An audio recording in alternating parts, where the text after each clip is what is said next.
p.m. Oh, so we can't go good morning Vietnam. No. Good evening Vietnam. Isn't it?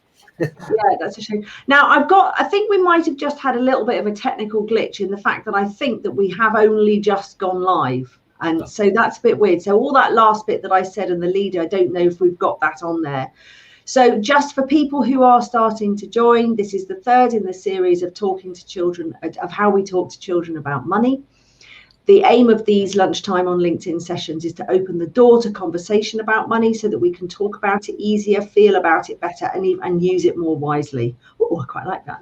That was good. So we've had 2 sessions already. I've got the wonderful Dennis Harhalakis with me and Will Rainey, and we're going to continue the discussion, and hopefully you can join us and post some comments. I've got my fantastic assistant Connie there, who's looking in the LinkedIn group. So if you're finding it difficult to get in there, she will help you to move forward. Yeah, here we are. We've got somebody from LinkedIn coming on already. So there we are. So what did we talk about last time, guys? Do we want to do a quick roundup? Dennis, do you want to kick off? Yeah, thank you, Fanny. So last time we talked about chores, we talked about pocket money. So we teased out the differences between family chores. I think that was the corporate social responsibility. Somebody used there. So I like that. I like kind of family social responsibility, family chores, taking the bins out, doing the dishwashing, stuff like that. Those are core family activities, and you don't pay for those because they're part of being the family. But you can pay children for bigger chores. You can call them jobs, things that you would sometimes pay other people to do. So we talked about that, and we talked about giving them money to teach them financial literacy so they can make their own spending decisions and learn how to save, learn how to manage a little bit of money themselves at a point in time when mistakes don't matter, and when you can work with them to look at their decisions. And that on that basis, we said don't criticize their spending decisions. So the reason behind this is that we just don't learn in the same way from descriptions as we do from experience. So if we think back to the things that we learned as children, we just had to do them for ourselves. And so teaching children about financial literacy is not giving them a lecture on budgeting, it's giving them money to make decisions. Yeah, and I'd like to add something to that, in the fact that from my experience of coaching people, when we're talking about their childhoods, what you say to your children around anything really, and how you react to certain situations, especially below the age of say 7, just roughly 7, they really take it as gospel truth, and they really feel it, and it can plant those seeds of shame, guilt, fear, anxiety, etc., which if left to grow, which for many of us they do, because we tend to push down our emotions, become really deep rooted, and can be really big issues as adults. So yeah, I think it is really a good idea to just not shut our children's decisions down. And the thing is, we were taught by our parents, weren't we? And were they any better? Well, a 7-year-old doesn't treat money any different necessarily from anything else that they're given. They may eat all the chocolate, they may spend all their money, and that's okay. It's not, you don't have to freak out over a 7-year-old spending all their pocket money, because that's all right. They won't necessarily do that as an adult. It's just behavior that children have at that age. But what you teach them is about savings, and that's over to you, Will, isn't it? Yeah, well, I think that's just the piece that if giving pocket money or any kind of money to a child and talking to them about the benefits of saving and trying to get into a little bit of a habit of saving a little bit, again, not forcing it, not judging it, but just sort of saying, look, if you just do this every time, the small amounts will soon add up, and it will hopefully become a bit of a habit. So when they're older and people say, how do you have all that money? It's like, well, just kind of what I've just done since I was a little kid. I always just saved a little bit of money and then made that money grow. And then that's just what I do. And without that kind of guidance and that kind of sort of money to actually make those kind of habits come alive, then they're potentially missing out. And by the time they become adults, they might just be like so ingrained with money is just for spending that it's then hard to change. So, all right, now I need to start saving. but I've got all this other stuff to do and spend on that I love spending on. Whereas if they've just grown up with, oh, my parents sort of encouraged me to save a little bit of money, and that's just what I do. And that's what I'd love to see all kids kind of grow up with, that kind of little bit of savings every time they get some money would be a great habit. And the beauty of it is that, and something that I learned at a really young age, and actually which can make such a difference even with adult clients, is like, get a jar and put a penny in it. You are now a saver. Yes. It's that expressing, I can't afford to save, I don't save, I haven't saved, and all the shame and the guilt and stuff that comes with that. You can fix it like this, just literally in a nanosecond. It's just about making a decision of putting 1p in a jar, and that's it, and then building on that. Yeah, and that's the beauty of the 1p challenge, where you put 1 penny in on day 1, 2p in on day 3, and 3p in on day 30. What do you get? Something like 600 and something. Yeah, you end up with 600 and something pounds at the end of the year. So what I like, it's not a penny, it's a pound you put in on day 1. No, you put a penny in on day 1, and you put 2p in on day 2, and 3p in on day 3, and obviously at the end of it you get to £3.65 on the last day. When you add up everything that you've done, you save £673. I think is something like that. Is that number? So the beauty of that is that even when I work with clients who are trying to pay down debt, they can still build a savings habit at the same time. Now, maybe they don't get, the last month is pretty expensive because but maybe they haven't got the full £100 to pay off the last month. But what it's helping them do is build that savings habit. That's right. Yeah, that's right. Yeah. Now you can do the equivalent is the £1 a month, £1 a week. So you save £1 on week 1. £2 on week 2. Week 2, £3 on week 3. Yeah, it's good. It's all good stuff. Right. So we've done that bit. Savings. So savings is also important. Savings to spend later, but also, Will, your favourite subject, saving to build wealth. Golden goose time. Yeah, no, exactly. I just think it's such a good way. So for my girls, I said this in the last 2 sessions, we teach them that money is like seeds, and if they just keep some of those seeds and plant them, so that's either save but better invest, then those seeds can grow into trees. Those trees produce seeds, which you can plant and make more seeds. And it's just given them that kind of concept that money can grow and it can work for you. And if you have your own forest, then that means you're kind of financially supporting yourself with the money that you've saved, because it's just growing money for you.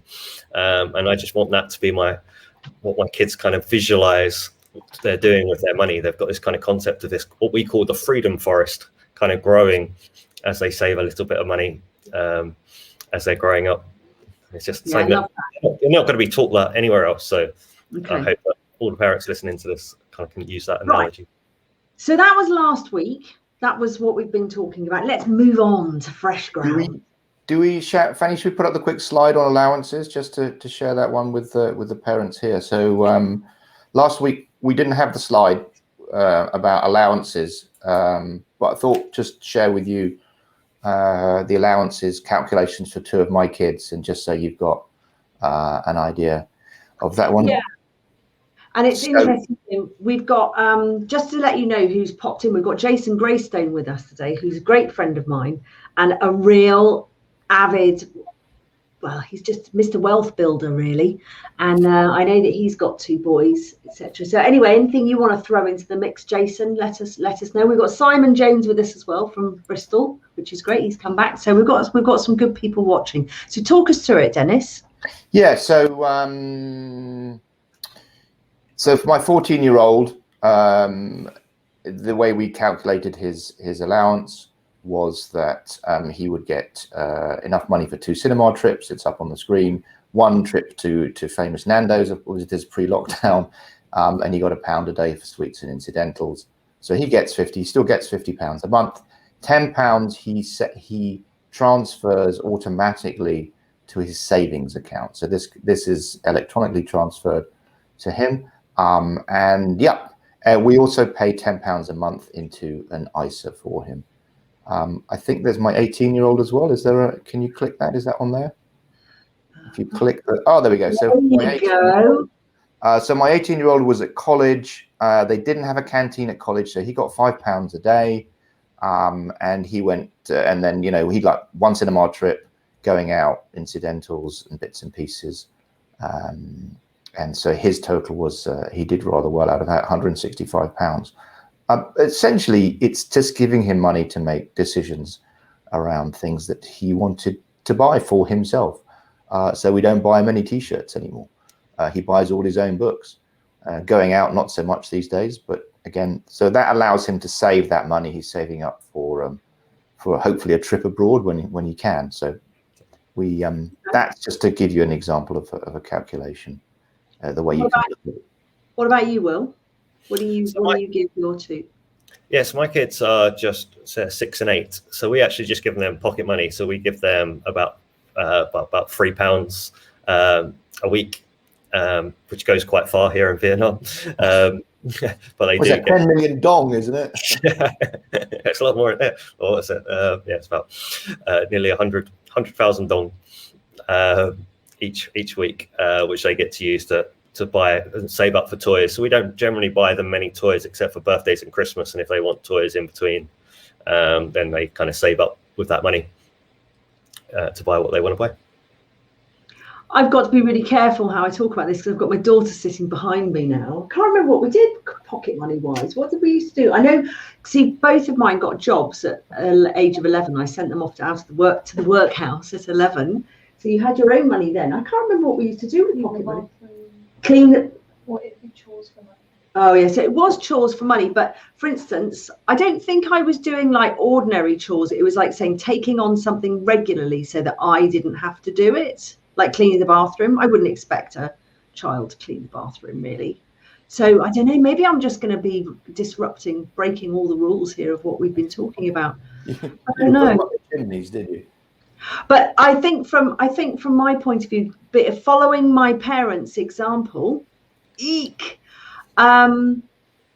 both just went out to work as soon as possible and started earning their own money. Right. It's awful.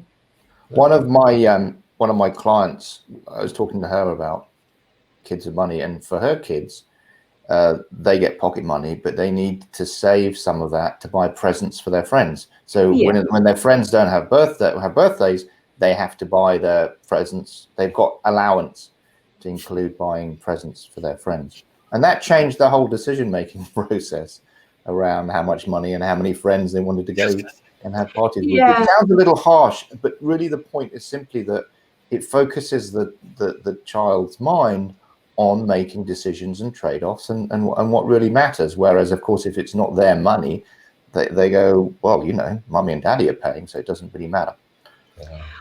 Yeah, it's interesting because I do remember giving both of them money and saying, so if I give you this money, that means that I don't buy you this and I don't buy you that and I don't buy you this. Do you remember that, Connie? When it used to be a monthly amount and they said, but I'm not going to buy you, you know, you've got this. I know I definitely did it with Ren. And also when Connie was 16 and she started an apprenticeship, I then started charging her rent, which she then knows has been put into an account for when she eventually does leave home.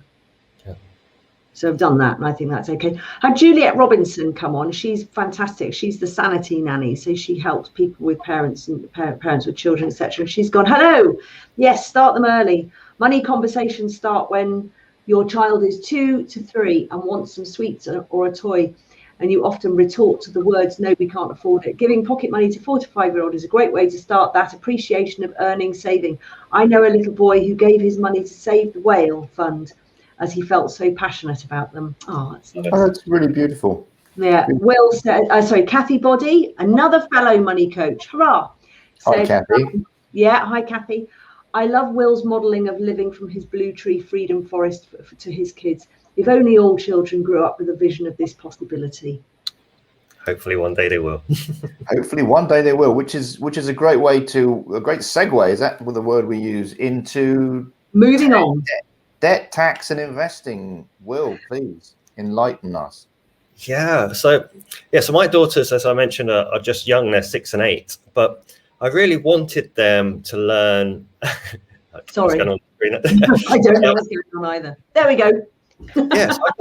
So my kind of personal experience with these kind of topics was that I learned them in real life. So I learned about debt when I got my first credit card when I went to university. I learned about tax when I started crying when I got my first pay slip, and I was like, where's all my money gone? And it was all kind of emotional. And I kind of wanted my children to grow up a bit more objective about, okay, I know what these are. Therefore, when they hit me in real life, I can deal with it in a hopefully positive way. So yeah, so even my kids are young, I thought I'd just try talking to them about these topics. So for debt, so I still use the tree analogy for my kids. So I said to them, if you borrow money from someone, essentially that person is planting what I call a red seed. And the longer you take to pay back that money, that red seed is going to grow into this dangerous kind of red tree. And it grows really fast. And the longer you take, the bigger it's going to be, and the harder it is going to be to chop down. And therefore, the more of your money is going to go towards chopping that red tree down. So it just puts in their mind that what debt is something that's going to grow, and it's not something you want to be growing. But do you explain to them the concept of interest? I know you've done it in the fact of the tree growing, but have you actually said to them, for somebody to lend you some money, they're not going to lend you money for nothing. They're going to want to help make their green tree grow. Yeah, so they know about returns on the blue trees, which is the investments. So they understand what they don't. If you ask them what's interest, they might not know the jargon. Okay. But they know the concept that someone's only going to lend you if they're going to get something in return, and that's why they plant this kind of red seed and red tree, and then they just get this kind of, they know that there's a risk, because so many other people, when they look at debt, all they care about is this minimum payment. Can I afford the minimum payment? They don't think about the big picture of that phone that I was going to buy, which is £100, actually is going to cost me £150. Yeah, it's going to grow. And that's what I kind of really wanted my daughters to kind of be able to, again, visualize what debt is and be a little bit cautious with it. And at the same time, I did go through, we have credit cards, we do use our credit cards, but we use it to convenience, we use it for points, we always pay it off. So some people do.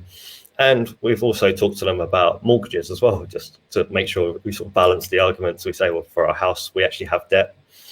Our house is what we call this purple tree.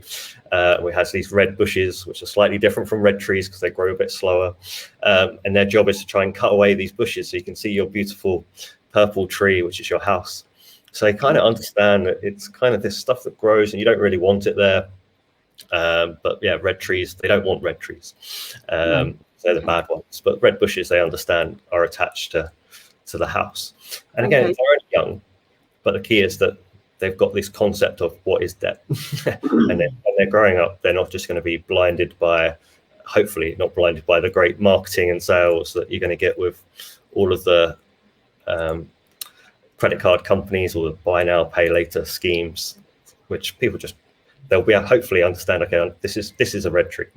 Therefore, I can just imagine your daughters in later years, and they're having a conversation with somebody from the financial services industry. The person's explaining something, and then your daughter goes, "So, is that a purple bush or a red tree?" No, my kids will definitely know. But that's great, right? That's great. What about you, Dennis? What's your thoughts on that? My thoughts on that is it's brilliant to have those conversations, and I don't think it really matters what color tree, or whether it's a bush or whether it's a shrub or where it is. I think there's a really interesting conversation we can have around good debt versus bad debt, which is something that always comes up in the broader conversations I have around financial literacy and certainly with client conversations. But the main thing here, I think, that I'm taking away from this, Will, is that you're being open and honest and transparent with your children around things that they will face in life. And this money thing is really important for them to feel that they know a little bit about, and also they can also have a conversation with you about it that doesn't involve value judgments or self-worth or any of that. So yeah, absolutely. That's the key takeaway here, is that you're talking about things and we're not making them taboo. The thing that takes a simple subject and turns it into a difficult thing is when you're secretive about it, or you shut down a conversation. Oh no, we don't talk about money. That's just guaranteed to create really bad patterns of behavior later on in life, where people attach the emotions around money to themselves. And really, money should just be about the numbers, but it isn't. So the less emotion that we pour into money and money discussions and money behavior around our children when they're growing up, the less emotional money will be for them when they get to adult life, because then they can make decisions with the rational parts of their brains, which essentially is maths, as opposed to decisions with the reactive and emotional parts of their brains. Yeah, 100%. I agree. Yeah, it's good. So when we're talking about debt, have we covered tax? Do we done that bit? Tax? We don't tax pocket money, do we? No. I have heard people who do. All right. They take a little bit away just to say this is your real life. This will happen in real life. It's not something I do, but I have heard people do that. Wow. Yeah. So they could be taking money out for national insurance as well and putting it in the medical pot. I mean, it's mad, isn't it, that we do that? But I suppose, there comes a point. What's the tipping point for that age? When is it the age? See, I don't think there's any point talking to any children about tax and insurance and that kind of thing, unless they're of earning age where it's actually going to be relevant to them personally. What I would say on that is that if you end up having that discussion around how much does mummy earn or how much does daddy earn and stuff like that, it's important to say, okay, well, daddy earns £5,000 a month, but out of that we have to put some money away for tax, some money away for insurance, and then there's some money away for the mortgage. So actually what we live off, so all these things come out first. Money away for savings, also for long-term savings, all comes out first, and then we sit down and we have whatever that number is left over, and then we allocate that for the family budget and the family living expenses. And you know what I found this week as well, which might be interesting just to talk about for a minute, and I did a video about disposable income. Isn't it interesting title? I'd never really thought about it before, that what is, we're talking about our disposable income, which is, obviously what we get after tax and insurance and all that kind of stuff, how we can dispose. It's not a great term, is it, for teaching children? No, it's like disposable rubber gloves. That was very uncommon. Exactly. So I just thought that was quite an interesting one. So on the tax one, though, one point that I really wanted to, so I have, even though my kids are nowhere near sort of working age, I did talk to them about it, because one of the bits I wanted to make sure is that they see tax in for what it is, because I think people just see tax as money being taken away from me, these horrible governments, whereas actually just telling them what is tax, why do we pay tax? Actually, tax is very good. It helps build our schools, our roads, our bin men, our services that we all sort of treasure and need, and therefore someone has to pay for that. Yeah.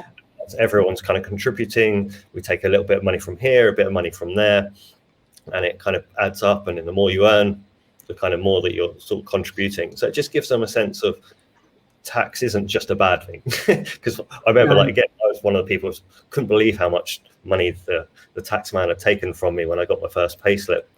After university, so proper payslip relative to the part-time jobs. So again, just being a bit more objective about that. So again, for my kids, we talked about the money birds and making sure you plant your money where the money birds don't take your seeds away. So that's the tax man, it's the money birds. Sure. In my world of analogies. Well, and interestingly as well, at the dinner table the other day, we were talking about a particular subject, and Ren was at the dinner table, and we didn't talk necessarily about taxes, but when you explain that taxes are for education, for health, for the bins, for the police, for all that kind of stuff, so you go through that, and then she was getting quite overwhelmed to a certain extent. We were going, well, then you've got to start thinking about the council tax, the water, the electricity, the gas, and all of those other regular bills. And she's just going, oh my gosh, that's just so many things to think about, which it is, really, isn't it? Yeah. Utilities. So it still comes back to having healthy discussions around this topic. So I know there's a huge amount of wealth inequality, and I'm not pretending that there isn't. But if people are taxed appropriately on their wealth, or at least on their earnings, that chips into the pot. Now, we're not talking about people that avoid paying tax and live in tax havens or manage their affairs so they don't contribute, even at the corporate level. But yeah, indeed, paying tax and people that pay a lot of tax pay for a lot of services. Yeah. So again, it's about an open discussion around it that isn't clouded by our emotions around wealth or our emotions around tax. Okay. So what do we want to move on next? Have we done the savings? Savings, ISAs, pensions. Will, you're the actuary. So I'm a big fan for, as I think I said in the last session, that if children are saving for the long term, or parents are saving for their kid on behalf of their kids for the long term, I'd strongly recommend learning about investing in the stock market as opposed to just putting your money in a bank account. Just because interest rates are low now, but relative to the long-term returns you can get on investing, because investing is about the long term, and there's lots and lots of data that shows if you can take a long-term perspective, then you're much more likely to have more money at the end of it. But for kids, I think it's just so important because they've just got a natural long time horizon, especially if they're young kids like my own. They're going to have this natural, they don't need the money for 10 years. So if there's a market crash tomorrow, who cares? We're not going to take the money out and stuff like that. It'll recover over the long term. And if you talk to your kids about that and show them, then that's good. They'll see that money goes down and it bounces back up and goes up and down, but over the long term, it's going to grow more and more. So I'm teaching my kids all about the stock market in the simplest kind of terms, in no buy now, sell later, trying to pick the best companies, none of that, just the simple, just so they kind of grow up without this mindset, which so many adults have, of they see the headlines, stock market falls 30% in one day, and I don't want to do that. Whereas it doesn't matter for most people. I couldn't agree with you more, Will. I was talking to one of mine about the stock market and showing her candles, and that they were basically formed on opinion, and then we're looking at individual stocks, say looking at Coca-Cola or McDonald's or something like that, which is just putting your eggs into one basket if you go down that route, and then looking at the index trackers, looking at the S&P 500, looking at the FTSE 100, looking at the NASDAQ and the Dow and all that kind of stuff. And I just said, now let's pull right back on the charts and actually have a look and see, if you put your money in 20 years ago, how would it be doing now? And it was so clear to see that you were going to be coming out quids in. And then looking at the 1929 stock market crash, which of course they start to learn about in history, so they're starting to know about that kind of thing, and then showing that as a little on the chart compared to the crash in 2008, and then showing them what indeed happened since March last year, where it did go vroom, it took a dive off a cliff and actually has recovered to beyond. But then the one thing that Ren said was, so it's going to go down again soon. And I was like, yes, there's going to be some kind of correction coming along, and she's going, why don't they teach us this at school? Yeah. And I think that's the question. Yeah, and I think that's the key point, is that kids get to experience that, and they don't get flustered by the sort of short-term noise, because especially if they're young kids, they're probably not going to look at the stock market or read the news. So then all you kind of get is this has happened, and again, it's all objective. It's not emotional because it's not attached. But the best one is if you get your kids to say, well, if the stock market has crashed, that's a great time to buy. And if they can get that risk to opportunity mindset, and that can be taught, I think that's game changer in terms of building wealth. Be fearful when everyone's greedy, and greedy when everyone's fearful. Well, looking at the fear and greed index is fun, right? Yeah. And there's a little trainer video alongside it, the CNN Fear and Greed Index, which shows us where our opinion in general is at, because that's what it's all about. Okay, so can I just add on the savings account? So because I know people are going to want to put their money in savings accounts, and I think that's fine, and using the ISAs. One of the bits, a bit like some adult savings account, one of the bits I just want a bit of a warning, but a lot of the banks are going to put in some very high attractive rates of interest for kids accounts. but they'll be very short term. So Halifax was the prime example. I haven't looked recently, but they were like 4.5% return on kids' accounts. But that was only for 1 year, and then the rate was rubbish. And we all know we're not going to go and change our kids' bank accounts every year to go and try and maximize the return each year. We're generally going to set up one account and leave it there. So make sure you look at the long-term return or long-term interest rate rather than, okay, Halifax are offering 4.5 or whatever. It's not that now, but it was at one point. But it was only for 1 year. And then it kind of goes. Well, I would like to encourage people to be as what Martin Lewis calls rate tarts. So I would, for exactly what you've just said, I used to go down to the Halifax with Connie and Ren's little book when the rate came to an end, and I used to sit there and they used to go through it. Well, it used to take about an hour, I have to say, by the time we fannied about in there. I'm allowed to use that term. And I used to, you were able to change it onto the next 4.5% year, but you had to go and do it, and I guess that's what they're banking on. They're banking on people not doing it, but that doesn't mean to say you can't. Can I just read out a couple of the comments that we've had? Because so Simon Jones is there. Bristol Financial Planning said the mainstream media is terrible for that when we were talking about reading things in the news, etc. And then Juliet's come back and she said the key is to share enough information about money without scaring your child at a level that they can comprehend. I think there's already a lot of fear around money, and overwhelming with too much information about bills, stock markets can be off-putting. If your child is asking about this, it shows a level of interest and readiness.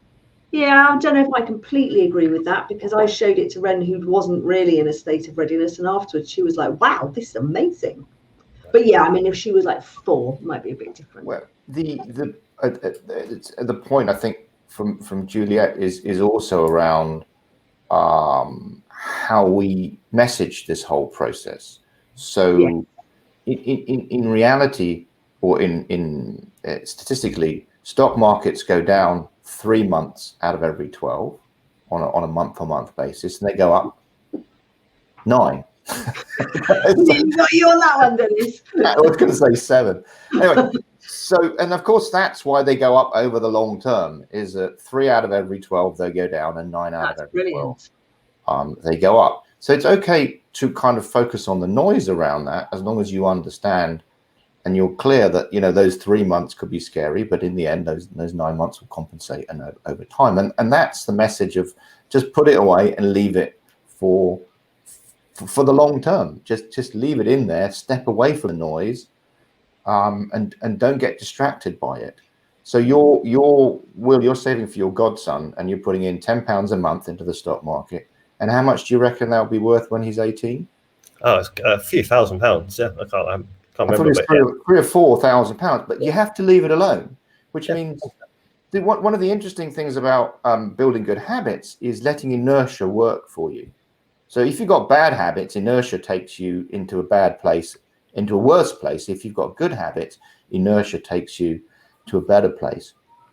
So once you've set that up, that £10 a month, and you're investing it, then you let inertia and compounding do its work and just leave it alone. Momentum, yeah, sure. So thank you for that, Juliet. It is around how we have those conversations. It's making sure we don't drag our own fears into our discussions around money. That's a very good point. I think it comes back to one of our earlier things, which is if a child asks you a question around this is a learning, teachable moment. So you don't shut the conversation down. If you know nothing about compounding, you know nothing about interest, or you know nothing about the stock market, that's all right. Go on a journey with your child and find out. And probably the best place you can start is Will's blog, because he's explaining it all in simple, very, very simple tree-based, seed-based analogies, which any child or even any adult could probably grasp. So those are learning moments. Those are teachable moments when your children come to you. Use those, because it's not the same when you're trying to have the money conversation with them when they're 16 and they're like, oh yeah, Dad, whatever. So no, that's not the time to be having those conversations. I'm going to jump in now, because I'm just noting the time and we've got a lot to cover still. So our next one was spotting scams. Don't think we need to take too long on this one, but let's. I think it's important, and you've got a really good way, Will, of how you've been preparing your children for the wild and wicked world of finance. Yeah, so I've with my daughter, I've, again, not tried to scare them, but just make them more aware of what's going on. So with my kids, I do two things. One is every now and then, if we see something that's for free, I always say, why do you think it's for free? Like, just get them to say, so it could just be we're going past a new cake shop and they offer you a free bit of donut. Okay, why are they giving you that for free? Well, they want you to come back and eat more, pay for those donuts, and that's completely fine. But then if someone's kind of trying to say they can make you rich quick, why would they do that? And it's the story of the Samuel Brannan, who's the guy who became the richest man during the American gold rush. Oh, yeah. He didn't find any gold. He just told everyone that there was gold and then sold them a shovel. And he became the richest man out of the whole American gold rush era, which I think is a fantastic story. He sold everyone the promise of riches, even though there was not going to be enough gold for everyone. And then he made money out of that. And that's essentially why didn't he just go and find gold himself? And that's kind of the question. So just making them aware, questioning why someone's offering. But then with my daughters, what I do is try and really get them into this. If something sounds too good to be true, then it probably is. So every now and then I have this kind of made up character of Scammy Sam. And so sometimes I'll be breakfast and I went, oh, who wants waffles with ice cream and chocolate sauce for breakfast? And if it sounds too good to be true, they just have to shout Scammy Sam. And it just gets them in the mind. If something sounds too good to be true, then it's going to be. And if they don't shout Scammy Sam, they're going to get the dullest breakfast they've ever. Some Weetabix with no milk. So it's just trying to get them aware that these things do exist, and again, not to scare, but just to make them aware. Yeah. They have this little character, and they kind of enjoy it as well. It's kind of a bit of fun for them as well to I think that's a brilliant way of doing things. And we moved on when we were talking before the call. We were talking about, when children get their first smartphone or their first mobile phone, and how the world changes for them then.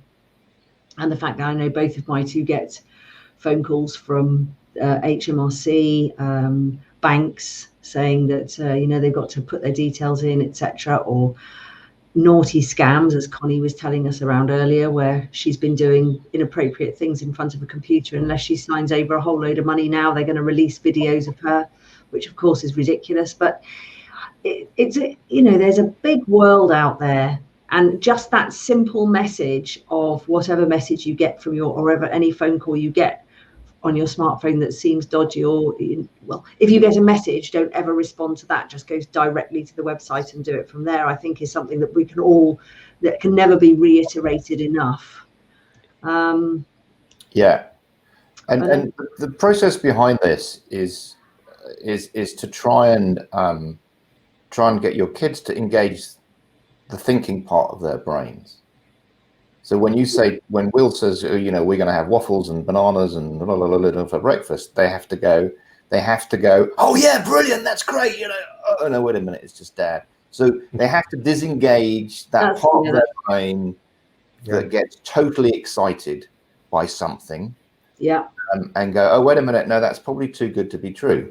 So I think understanding how that process works is really powerful, because what you're teaching them then is to go, hang on a minute. I think that's really important. Yeah. And that works. It is really important, because the way that scams work is to engage the emotional part of our brain. The easiest way to do that, the most popular way, is fear. So that's the one that nearly works all the time. You can see how that works in politics. So engage the fear sense, and then rationality goes out the window. But the other way is to engage greed. Fear or greed, once you trigger the emotional part of the brain, then you've essentially disabled the logic part of the brain. And if you're scared, or your Amazon parcel's gone missing, you need to click here, or your PayPal payments here, or go and have a look. If you want to laugh, go and look in your junk folder of Gmail, for those of you that have it. Yeah. You're probably all absolute Bitcoin billionaires. All you need to do is click on all those links and claim all that Bitcoin, apparently, that is sitting there waiting for you. And so what we're talking about here is stepping back and going, well, hang on a minute, is that reasonable? If it sounds fantastic, can I not get hijacked by the sounding fantastic or the sounding scary or the peace and apply my logical brain to it and go, does that sound reasonable? Yeah. And I think one of the ways, if we come back to the stock market, is the average return for the stock market, depending which stock market you pick, but average is somewhere between 7 and 9% per annum. Will, would you say that? Okay, great. So what that means is, if someone's offering you 25% return, that with no risk, that cannot be true. Yes. Right? Because the baseline here is 7 to 9% with the fact that we know that for 3 months of the year it's going to go down and 9 months of the year it's going to go up. So that's, the volatility. So the baseline return is 7 to 9% per annum. Anyone that's offering you more than that with no risk is lying to you and themselves. So it's just a way of stepping back and going, 25%, that's brilliant. I must have some of that. Let me tell all my friends as well. No.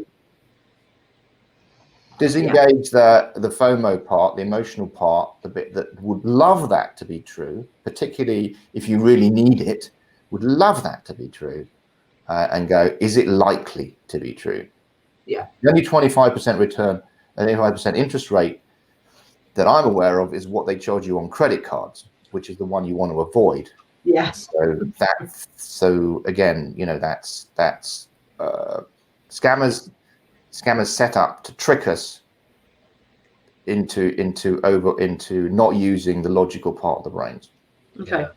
And I think that just quickly on the overarching, so the bit I really talk to my girls a lot about, which covers all of these, is that money takes patience. And I think that just helps in terms of investing. It turns in terms of, why do people take out debt? Because they haven't got patience in for bad debt.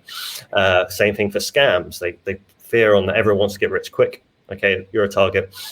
Same with gambling. Again, people want to get rich quick. Gambling's an easy way to do that. Yeah. And they'll only show you the good side. So for all the thousands of millions of people doing the lottery, in your mind, you only see the winners. Getting money safely is a marathon, not a sprint. Exactly. And that's such a key message. If people can understand that money is patience, and if kids can learn that out of everything, that's probably one of the biggest lessons. Is it takes patience, and that's why delayed gratification is so important. Yeah. Okay. Let's move on. Because I'm looking at the time, it's just gone 1:45 already, and I know that we've still got a lot left to go. We're going to have to come back for another series, aren't we, guys? We have to do another series, yeah. So let's pick something, because we're not going to get all this done. So we've got piggy banks and savings, paying interest, bank accounts, lending money to your children. Let's paying for school grades. Should we have a quick run through roosters and stored value cards versus bank accounts?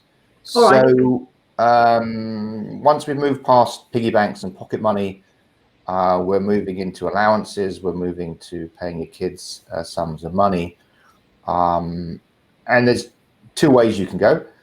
One is to use a stored value card, and they have the main ones for kids are Go Henry, I think that's the most popular. Rooster, Osper, Nimble, and Starling has one as well, but you need to have a Starling account for that. These are all UK based. So the benefits of those cards are basically you can load money onto them, and they all come with apps, so you can see exactly where your child has spent money, and they've got various things like blocking controls, so you can stop them being used for inappropriate purchases, such as over 18's merchants code, so your 14-year-old can't go and buy booze with it, or online gambling or dating sites. There's also controls that allow you to decide where the card can be used, which is subtly different. So can they use it online or not online? Can they use it ATM? It's not ATM. So that's the benefit of the prepaid cards for children. And Rooster, I have to just raise a point here, because by putting all those blocks and all those controls on there, are you not then criticising their spending decisions, or actually giving them the money and then you can have it, but you can't do this? Well, it's really around to setting wider boundaries. So not buying booze, not going onto online gambling sites. I think that's perfectly reasonable in terms of setting a limit on that. There's plenty of stuff they could be buying and spending their money on without having to go to things that are essentially illegal for them at their age. Okay. So it's not prejudging what they're likely to do. It's just saying, okay, you're 8, you don't need to be scammed into clicking onto a dating website or any of the other stuff. Yeah. So those cards, and so you've got, as a parent, you've got an app. You can see what's going on, which allows you to, well, obviously allows you to monitor it, but it also allows you to have discussions around spending decisions, positive discussions around spending decisions. And I think some of them now have pots. So Rooster will allow you to have spending pots, charity pots. Their fees for these, they generally vary, around £2.50 a month, so £30 a year for the prepaid cards. So again, if your child is 7 or 8, it's not a bad way to start. I think cash is still good, but again, it's okay as long as you're having a transparent and open discussion about this, because you can open a savings account at a bank from the age of 7, but current accounts aren't really usually accessible before ages of 11 or to 18. So 11 is the minimum if you want to open a bank account. Maybe I'm old-fashioned, but I always, because I said with my 2 that it was a mobile phone at 11, and to be honest, if I wasn't going to give them a mobile phone until they're 11, I wouldn't expect them to have a bank account either, that they were actively managing themselves. Like, for instance, where are they going to go with that bank account? They'd have money at home, etc., or maybe money saved. I don't know, and maybe that's just a really old-fashioned opinion after me being an old bird, I don't know. It depends where you live. My kids have had bank accounts since they were 11. They've had debit cards that they can use to go and buy stuff online. And again, learning about how fantastic that £40 drone is all part of helping them to make sensible spending decisions, or letting them learn how to make sensible spending decisions. So it's not a control thing. It's not a blocking thing. It's about showing them, giving them the opportunity to learn financial literacy themselves. Yeah. So bank accounts are always free. Some of them have, as Will pointed out, some tempting teaser rates, which you need to keep an eye on. But of course, there's no real visibility or control over spending. You don't even get bank statements these days. So you need to sit down and help them reconcile their accounts to make sure they haven't been scammed, there isn't money missing that should be in there. And reconciling your accounts is a really valuable skill. We should all do it.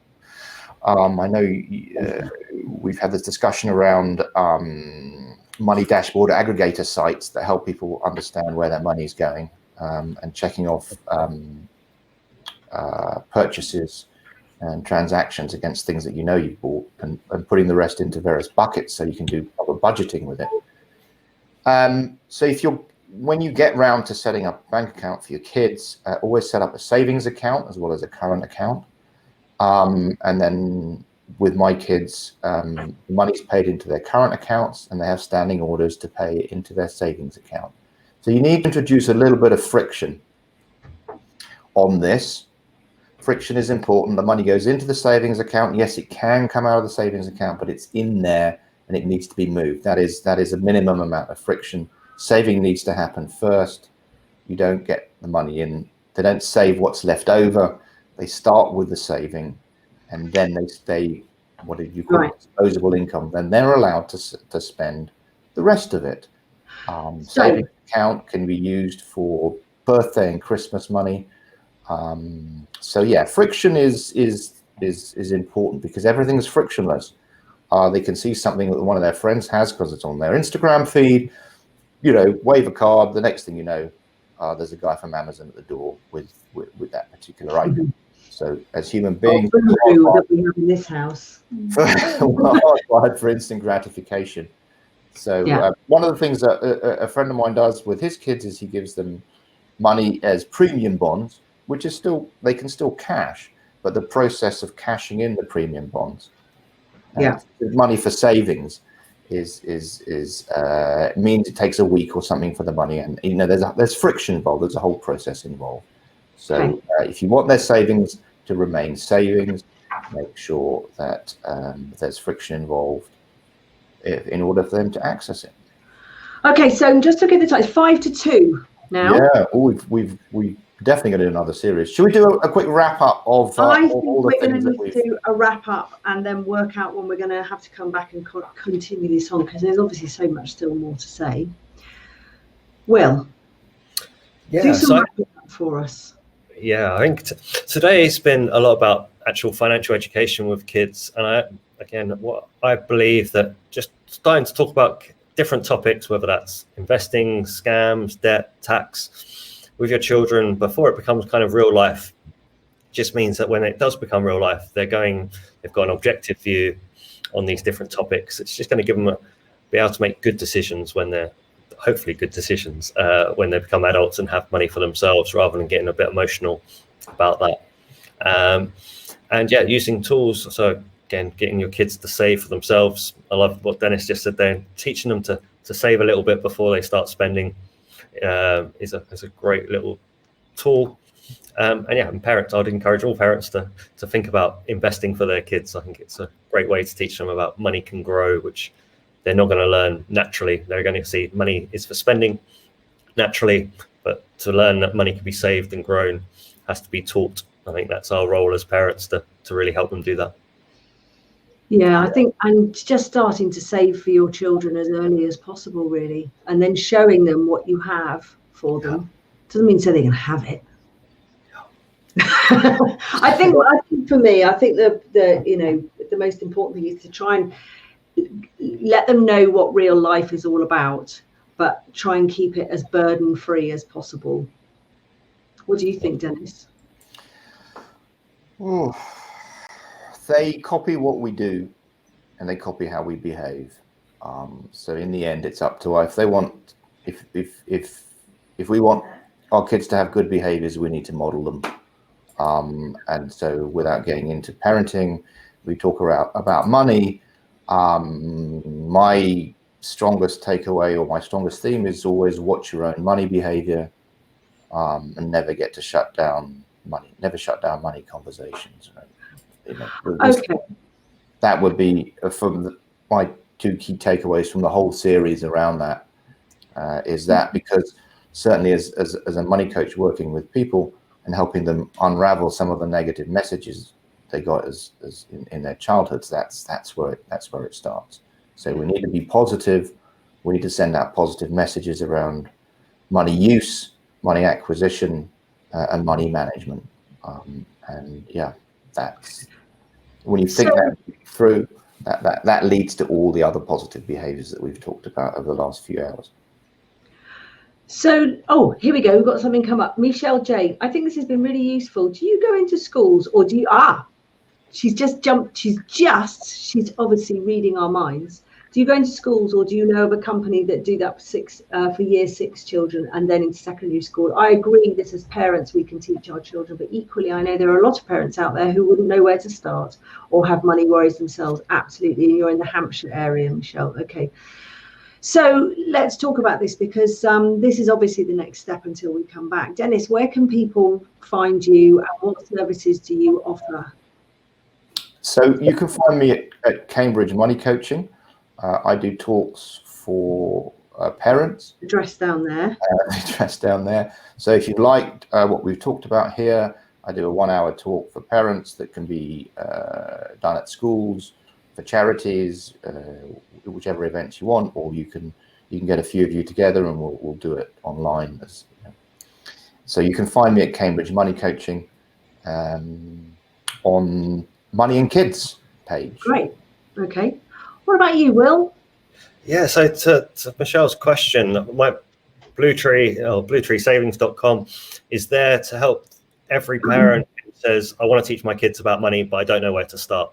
And that's essentially what I've kind of built Blue Tree for. I've write weekly blogs that help go through lots of different topics, starting with assume you know nothing about this topic, and then this is how you're going to teach your children this particular topic. So it's helping both the parents and the children at the same time in a kind of non-threatening, very simplistic, using lots of stories or analogies to do that. But also I've been working with companies. So instead of going to schools, I actually go into to work with companies and talk to their employees to help them get comfortable to have those kind of first conversations with their children.